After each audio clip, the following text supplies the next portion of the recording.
desire. Isn't that what it's all about? Desire fed by your curiosity, a certain longing to experience something new, an interesting pen, a new material, a new nib, a new writing experience. Isn't this what pushes you in your fountain pen journey to experience as many fountain pens as you want, and perhaps also to focus in on those elusive and interesting and rare, usually expensive, but certainly not always. There are some very affordable Grail pens out there, and that's a video for another day. But today I am going to focus on my 5 perfect Grail fountain pens for a variety of reasons. And I've been fortunate enough to own quite a few Grail fountain pens that I cherish. But today I'm going to share with you the very best.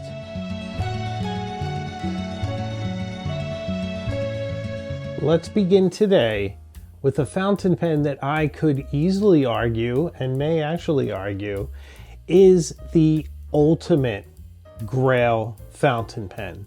Certainly for me.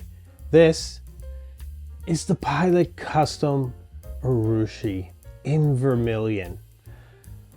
An absolutely stunning fountain pen. Very large, has quite a bit of desk presence.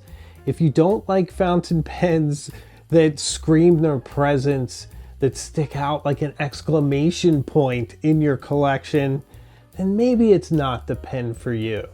However, if you like a fountain pen that's absolutely representative of the incredible level of craftsmanship, history, and heritage that runs through the DNA of the Pilot Pen Corporation, it's really hard to beat this one. For one thing, the vermilion Urushi is certainly the first thing that catches your eye. You're immediately aware that it's not plastic. It doesn't have a plasticky feel at all. It does something sort of contradictory.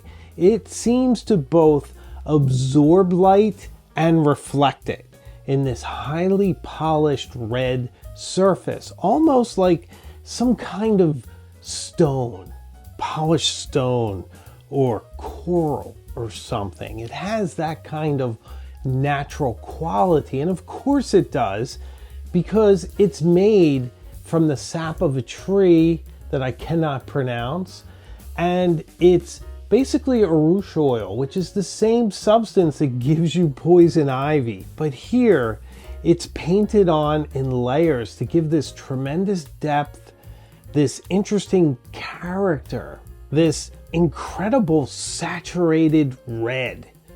And it's so striking, so beautiful, and you don't have to worry about it affecting your skin in any way. I can assure you of that.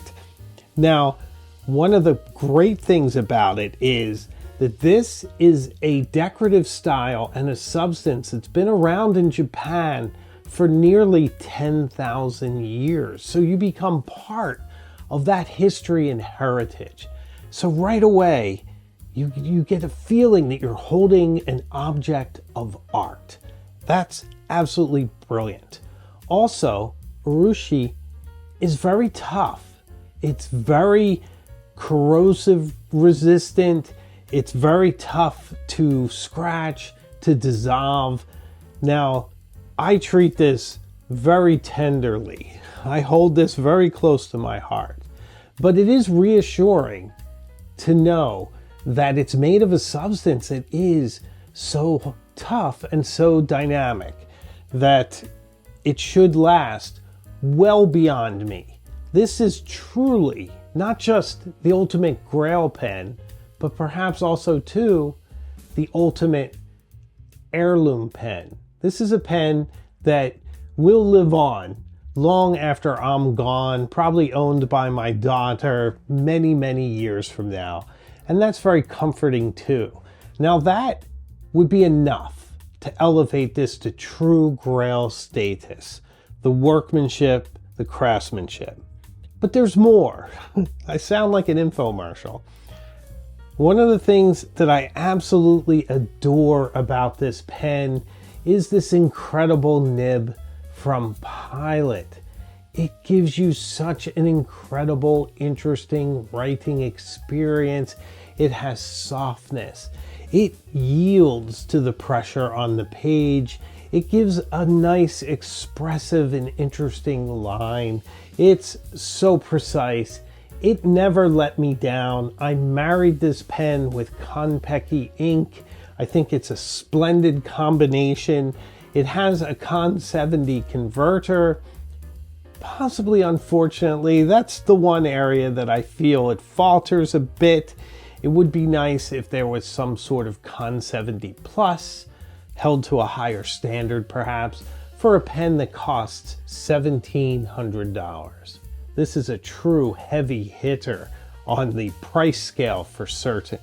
But that nib, it's just an interesting writing experience. It's wholly unique to this pen. I have it in medium because I wanted maximum smoothness along with that bit of softness. It's quite a large pen. It is comfortable. It's long. You need not post it if you want to. You certainly could, I suppose. But I don't feel like it would be properly balanced if you did. And one of the things I also absolutely adore is the bluish feed. I love when feeds are a different color. I think feeds should be allowed to express themselves as well as part of the beauty of an incredible, stunning, beautiful fountain pen. So much to say about this. You have a clip somewhat similar to a Pilot Custom 823, a bit of a globe of gold at the end that tapers up into a triangular elongated shape. It works fine. I am often clipping this to the placket of my shirt, and it's right there close to my heart. Reminded me of good friends in Chicago, a fantastic trip, and an absolutely heavy hitter, beautiful expression of Japanese craftsmanship and dedication and beauty. There's just so much to say about this pen. It's absolutely beautiful, and it's certainly one, if not the perfect Grail fountain pen. If you have it in your collection, I can certainly understand why.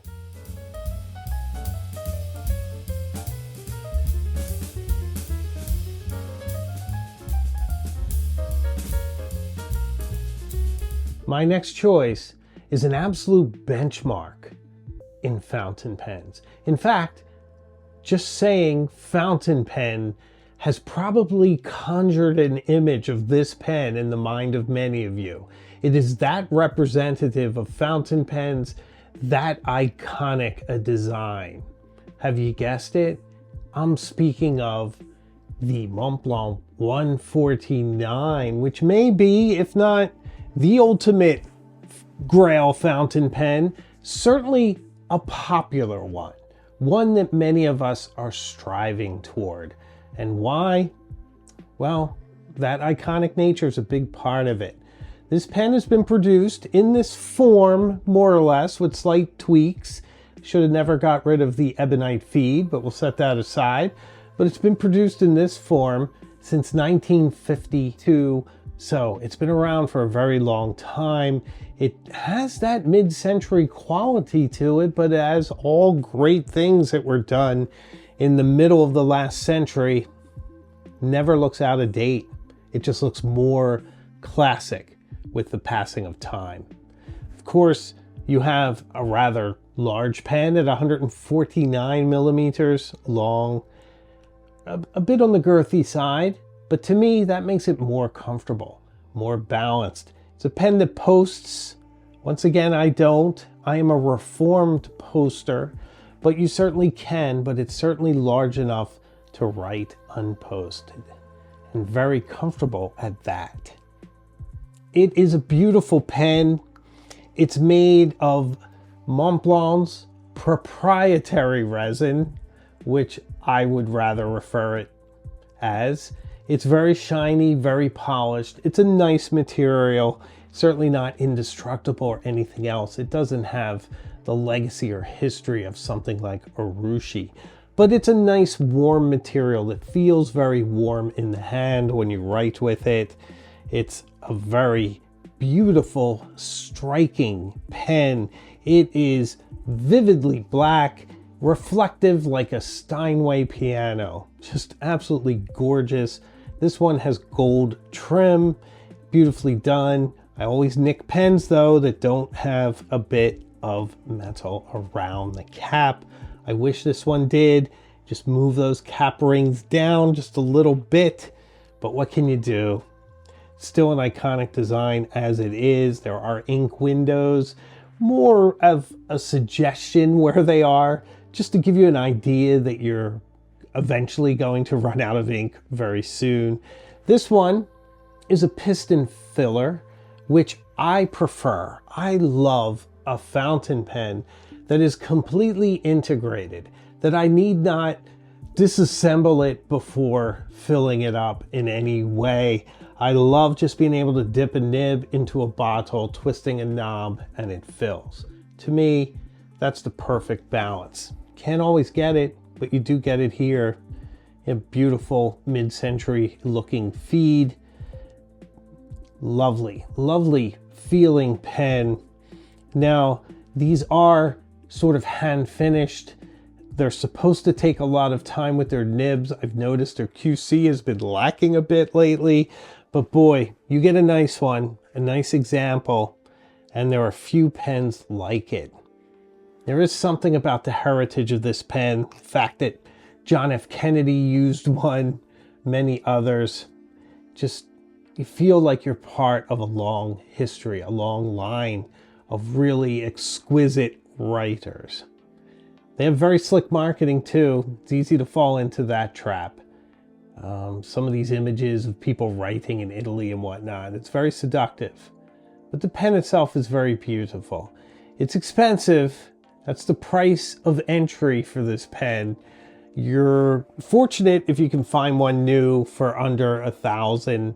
They generally are more like $1,100 these days. That's quite a bit of money. It's hard for me to recommend it at full price, to be honest. I think it's wonderful in the secondary market where you could pick it up for $5 and change and get all this history. And I think that's probably a fair price, to be honest.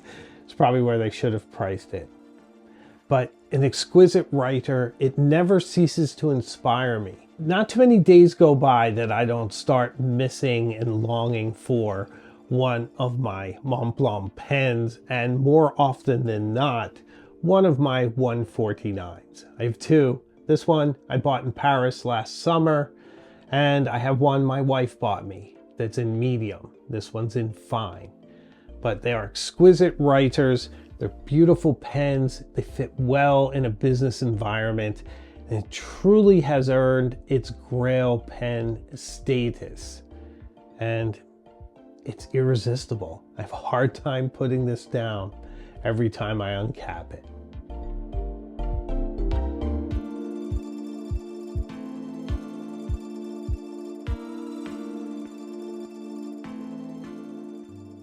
My next choice is a bit more far afield. This is a Grail pen because it's difficult to find, and I enjoy its rarity. It's a beautiful pen, it's an interesting pen, and it's from a brand I absolutely love, Cartier. I love their watches so much. In fact, I'm wearing my Cartier tank this evening while I do this, so it's very exciting. This is the Cartier Diabolo. It's a rare fountain pen because this one is the red Chinese lacquer, and it doesn't show up very often in the secondary market. I think those of us that own it hold on to it. And it's an interesting pen because it relates to my first and second choice in a major way. And I'll explain how right now. First off, Cartier shares a corporate parent with Montblanc in Richemont Group. I am pretty convinced that this is a Montblanc fountain pen that's decorated by Cartier. And I'm okay with that. In fact, you want someone who knows how to make a decent pen making a pen, and no one can do jewelry decoration better than Cartier. So that's pretty brilliant. So I do feel like what we have here is a Montblanc pen wearing a beautiful French jeweled encasement. So let's get into the specifics. Chinese lacquer. Well, it's inspired by a process like Urushi, where it's a lacquer that's painted on, allowed to dry for quite a bit of time, and more painted on to build up into this incredible, interesting color. Now, completely different than the vermilion. In fact, this one, it's polished to an extreme, but the color has variation, lights and darks, and different, almost like a texture, but not a texture you can touch. It's a texture of the eye. It's a texture in the decoration. It's beautiful, so amazingly done. Maybe this is why you so rarely see it on the secondary market, because it's just an absolutely gorgeous fountain pen. Of course, you get the ruby cabochon on the top. Almost every bit of Cartier jewelry has a cabochon somewhere. It's on the crown of my tank, by the way. The clip, by the way, has a Cartier C on it. And this one gets high marks because it has a gold ring right at the edge of the cap, which I absolutely love. Beautiful, interesting, so well done. It's a screw cap. It feels very solid. It's quite a bit of weight because the base of this pen is brass, and brass gives it its weight and quite a bit of its elegance. Now, Diabolo is inspired by a juggling tool, so it has nothing to do with the devil. It sort of sounds like that, but those are completely different words. It is a cartridge converter fountain pen. It has a converter, which is fine. It works. And writes absolutely beautifully, this one in medium. Now, I've been looking for another one of these, and I've only seen one come up on the market, and I keep an eye on the used market fairly regularly, and it was a little on the distressed scale. So I certainly wouldn't mind adding another one. I really like Cartier fountain pens. I find them all to be really interesting. They don't often offer them in their product line, but historically they have. There's different ones from different jewelry lines that they have, but they're all so interesting. This one has a very small nib though. That's the one bit that I would sort of take some points off, if you will, but it does make it feel a bit more elegant. When you have a smaller nib, you do concentrate a bit at the end of the tines with your eyes while you write. It sort of focuses your attention, and this is just beautifully done. You have the Cartier emblem on the nib as well, but wow, beautiful. You could post this. I would recommend not posting it because the threads here are most likely brass, and I imagine it would do a number on this Chinese lacquer, which you want to keep very nice, very, very pretty. So this is a rare beast, if you will, an absolutely gorgeous, elegant pen that has that certain French decorative style. It almost feels like a museum piece to me. It's that beautiful, that inspiring. I am so glad this is part of my collection and has been for a very, very long time. I was very lucky to find this fountain pen. I bought it at Levenger in Boston. They were discounting all their non-Levenger pens by 80%. And I must have just walked in at the perfect time. I believe I bought this in my Schaefer on the same day at 80% off. And it ended up being a $200 pen for me. It has been in my collection for over 20 years. Just that one stroke of luck. So a true Grail pen because it's rare. It's not in their current lineup, but an absolute beauty. And I do recommend it if you can find it. You know, it is hard for me to give you a price range for the Cartier Diabolo in red Chinese lacquer because I only see it in black, and that one instance when there was one for $1,000 that looked like it was dragged behind a truck for a few miles.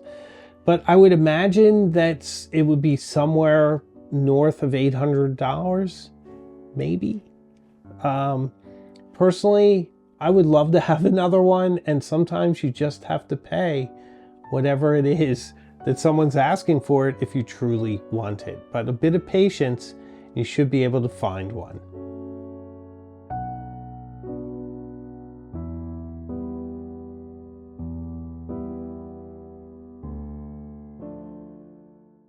The Cartier Diabolo is the rarest pen that I'm sharing with you right now. However, there is another pen that is difficult to find, though not as rare. This is the flagship fountain pen from the 1990s from one of my personal favorite fountain pen brands. This is the glorious and amazing Waterman Edson. An absolute engineering marvel. Such a beautiful Art Deco design. I say Art Deco, it didn't come out in the Art Deco age, but it's clearly influenced by that Neo-Deco resurgence in the 1990s.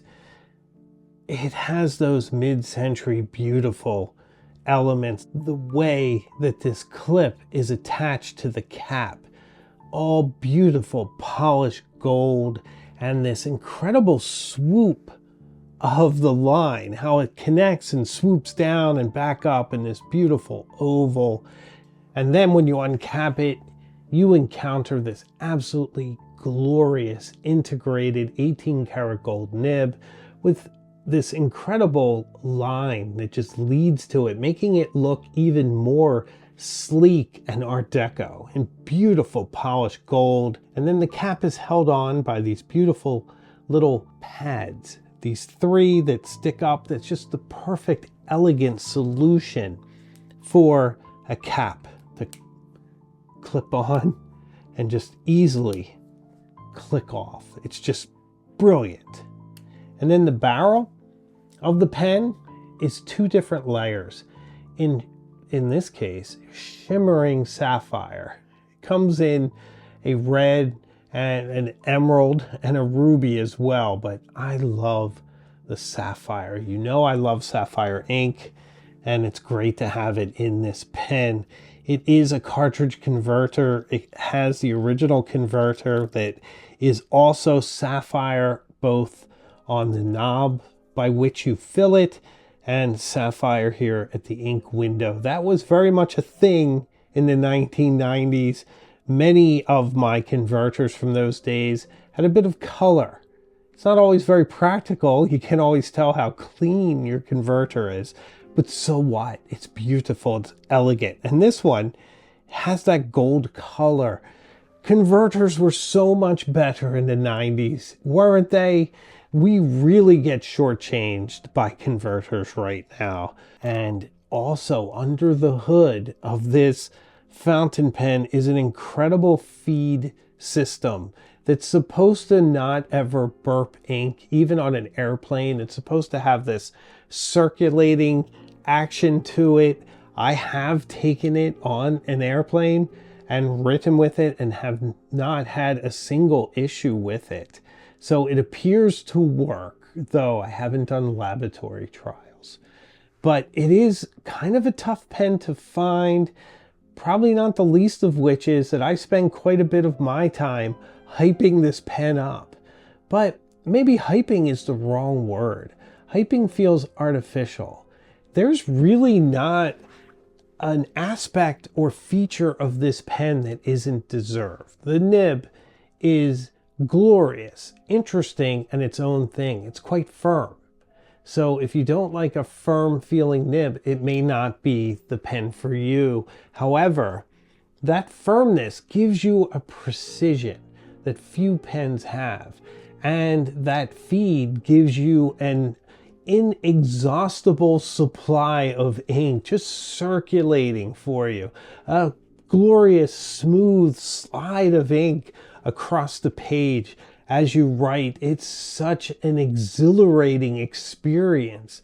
It will keep up with the quickest, most passionate writers. And it's just an amazing pen to write with. And it feels so good in my hand. I love to put it around where these little pads are that hold the cap on, right about where it's raised. It just feels so good. It's the perfect length and it's beautiful in the barrel. The cap they've paid such great attention to. It's just truly a flagship pen. It's beautiful and put together so well. I personally think from a production point of view, it blows away a pen like the 149. It's just perfect. If Waterman brought this back, and I've said this before, but it's so true, if Waterman could produce this pen again as it is exactly, they would be the #1 fountain pen brand. They would have the perfect, most glorious fountain pen. Now, how do you get one of these for yourself? They range in price from $600 if you're very, very fortunate to find one, all the way up to over $1,000. And these days they tend to be closer to that. But if you can find one and make it your own, this could be your whole pen personality. This is a Grail pen that's just worthy. It's earned all of those accolades. Absolutely amazing. To think I almost didn't buy it when I was at the DC pen show. I almost left it behind. This has truly changed the course of my fountain pen journey, taken me to places I never imagined and rekindled my love of Waterman, an absolutely brilliant fountain pen brand. And this pen, it's exquisite. It's a true Grail. And I just can't say enough about it. I adore it.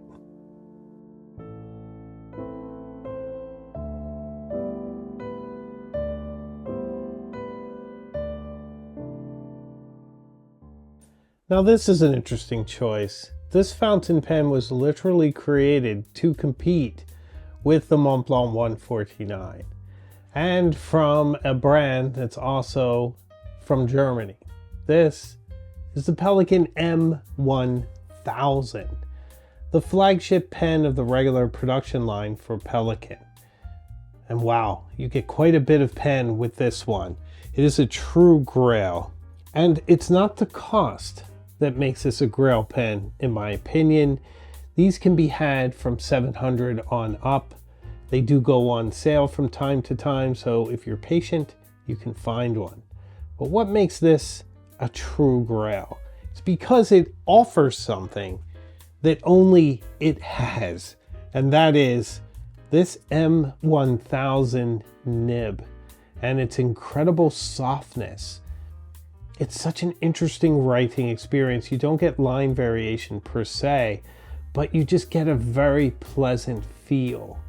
You get a nib that's very precise, that has quite a bit of ink behind it, that's very wet and generous in its flow, that is just exuberant and wonderful and flowy and expressive and interesting. A fantastic pen. 18 karat gold two-tone. If you're going to go for a gold nib, it should do something for you. What's the point otherwise, right? If it's just pretty, who cares? The gold should be doing something interesting, something different than steel. In this case, it does. It's that softness. It somewhat approaches the Pilot Custom Urushi. And I love that. I love when there's something wholly unique about a pen. And this one, it's just amazing. Holds quite a bit of ink, almost 2 milliliters. Incredible fill system. Beautiful feed, lovely louvers on the back. It's just very pretty and almost whimsical. A lot of these pens, as I mentioned, have Art Deco accents. Even the Pilot Custom Urushi, that cap has a bit of Art Deco to it. This one, it goes back even further. Its design language is more Art Nouveau. The Pelikan beak has that organic, curvy nature of Art Nouveau. Even the green stripes, very formal, like a pair of formal pants of the time. This one in green and black, which to me is the classic Pelikan. It's what I think of. So it's almost like it's wearing a little tuxedo, if you will. Cap of very polished resin, gold right where I love to see it, protecting the edges of the cap. Very well done. The top has the Pelikan logo with a bit of brushed gold. Brushed and polished gold looks so amazing together.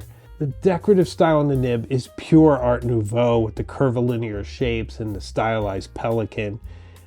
Just glorious, glorious pen. Beautiful in so many ways. A true grail because it has a unique writing experience. I actually think the M800 may have slightly better all-around dimensions for more people, but if you want something that's wholly unique, that may be the ultimate expression of a Pelikan pen and how it writes, this could possibly be the pen for you. It's certainly one that I find myself reaching for time and time again. It fits in my business life, my personal life. It's a great pen to journal with.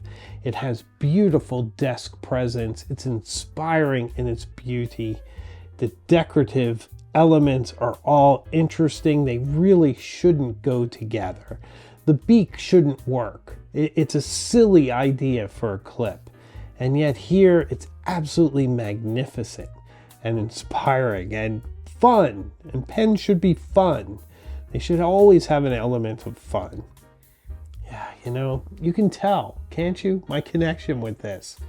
Plus, I got it at a really great price. Somebody gave me a tip that these were being sold on eBay and that they were real and they were at an unbelievable price. But you can get them for around $700 on up. And I would say just be patient. They do go on sale. And you could certainly find one secondhand as well.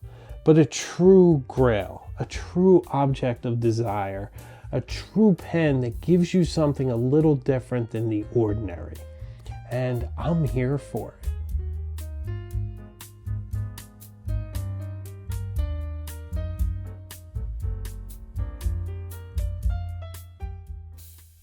So tell me, how do you think I did with my perfect 5 Grail pen collection? I'd love to hear what yours is.